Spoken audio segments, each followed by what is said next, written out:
Chapter 29. Fourth Objection. Compromise bears fruit. By letting it prevail through the complete separation of church and state, liberal Catholics pretend that Catholics will be left in peace to practice their religion. What an illusion! The anti-Catholics will still come after them tooth and nail.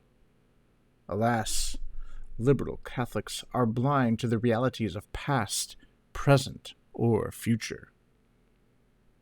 In short, the Liberal Catholic Party accepts the break between civil society and the Society of Jesus Christ. It finds the break good and wants it to be final. It believes that the Church will gain peace by it, and will even triumph later on.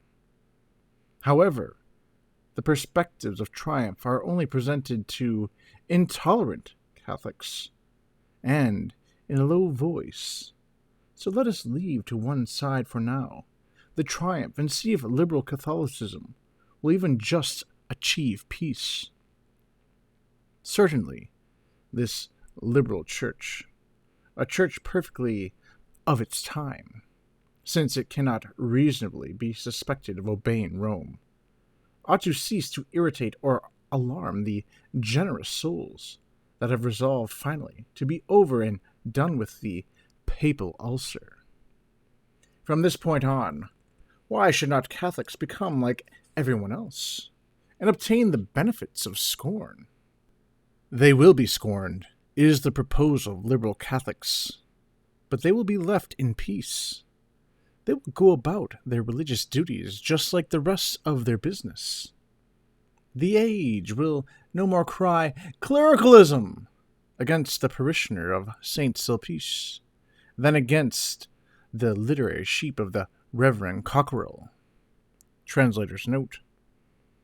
The parish of Saint Sulpice in Paris was synonymous with orthodoxy and piety.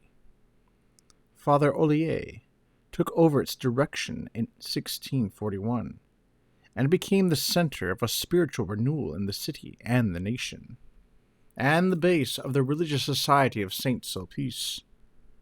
Pastor Athanase Cockerell, who lived from 1795 to 1868, was a French Protestant clergyman who preached at the Reformed Church of Paris. He founded and edited several liberal periodicals. And translator's note. To be sufficiently nothing to live in peace with the rest of the world seems surely not too much to hope for, yet it is still asking too much. Even if, by means of charm or force, liberal Catholics manage to suppress integral Catholics, I can tell them that they would not succeed in attracting that perfect scorn to which they aspire. A little thought will serve to convince them how reliable this forecast is, and will force them to recognize on their own their cherished illusion for what it is. I simply leave to one side the bizarre and unheard-of notion that one can create an atheistic government to rule a society free of all atheists. I hold my peace concerning the cruelty of wishing to deprive the nation of justice, gentleness, and respect for Christian rule, to the point that they could never again have saints for kings. I do not insist on the liberal Catholic scorn for the historical and religious lessons condemning governmental indifference between good and evil, and proving it besides to be no more than a pipe dream. The illusion of liberal Catholics goes still further. It not only has the power to twist history, the Bible, and religion, and to bend even human nature out of shape, it takes from them any just appreciation of the present in the same way that it deprives them of any understanding of the past or vision of the future. They no longer see what is happening, no longer hear what is being said, and no longer know what they themselves have done.